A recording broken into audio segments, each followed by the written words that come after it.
Top 5 bodybuilders in history who took it too far. Bodybuilding is a hobby that many still pursue passionately.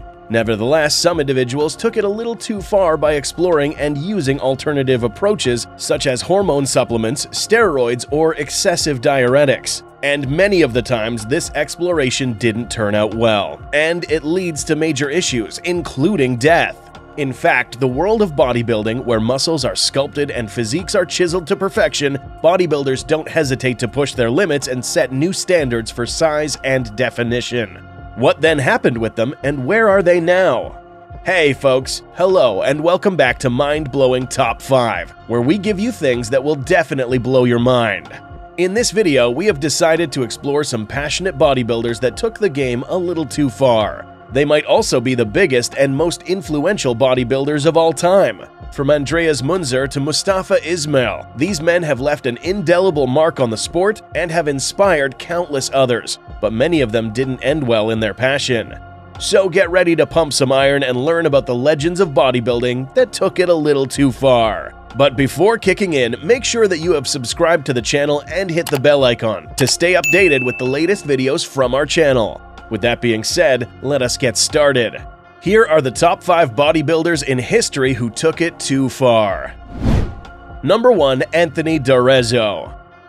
Kicking off the list, we have Anthony D'Arezzo, who after college worked in the gym to the point where he could bench press 335 pounds, leading to a 1992 first-place finish at the American Bench Press Championships. Nevertheless, he faced a series of injuries over the next few years, and a few years after, in 2002, he was diagnosed with a heart condition and ordered to stop bodybuilding. His doctors were of the view that taking steroids to hit his standards in the gym might be the actual reason behind his worsening health, and thus they specifically told him to stop training and not use steroids.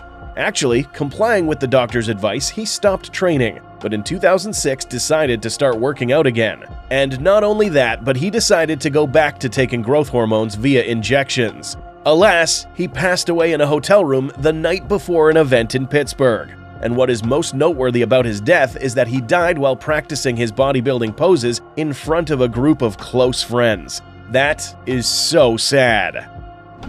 Our number 2 is Mohamed Momo Benaziza.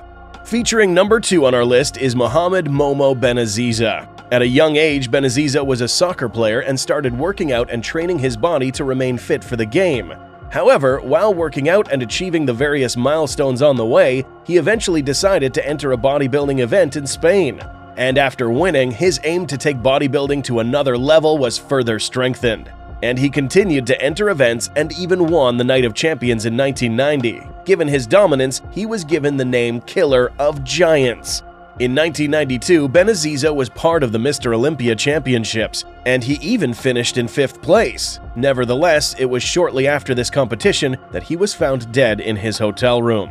Later, his autopsy results revealed that he was severely dehydrated, and it was heart failure that killed him at the young age of 33. A potent cocktail that included diuretics was found. And many are of the view that being severely dehydrated has everything to do with the high consumption of various energy drinks that contain good amounts of additives and diuretics. In the same year, Benaziza had made a statement that American bodybuilders were sissies. He referred to them by this name because of their refusal to use drugs. Number 3. Greg Plitt. Coming down at number 3, we have Greg Plitt, but his story doesn't have anything to do with drugs and heart attacks.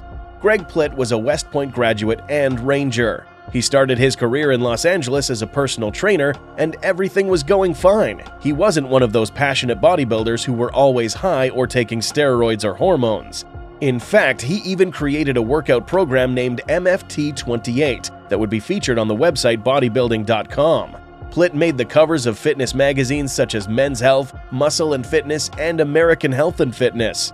And other than that, he even did some commercials for Old Spice Body Wash, Old Navy, and Under Armour, leading to a spot on the reality television show Workout. So where did he go too far? One day in 2015, Plitt decided to go for a run, but being a big-time bodybuilding trainer, he wasn't satisfied with just a run on the track, but he wanted it to be extreme. He wanted to test his limits, and that is why Plitt decided to run on train tracks and outrun a train. And while he was trying to prove that an energy drink really works and he has everything that a good bodybuilder has from energy to strength and stamina, he was tragically hit by the train.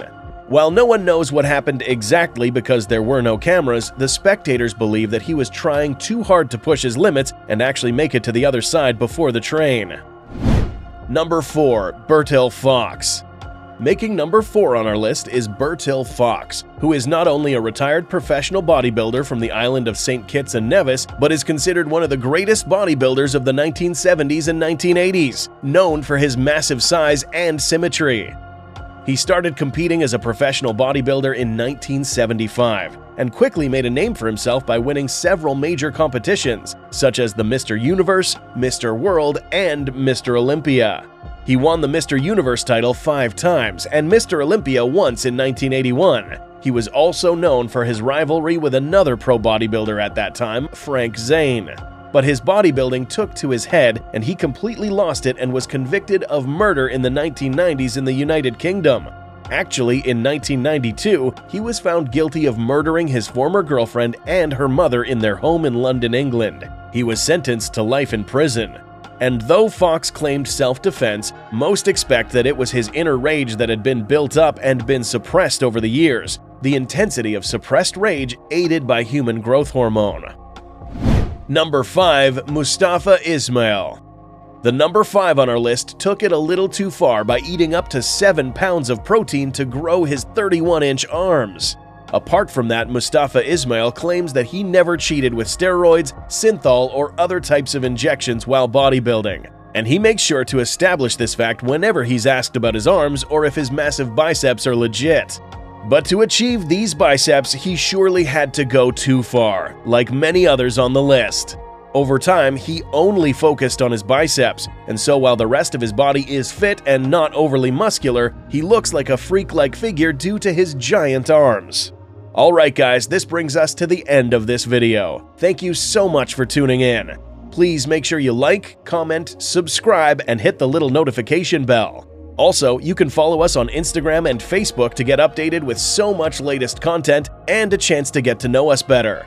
Until next time, stay safe and stay blessed. See you guys next week.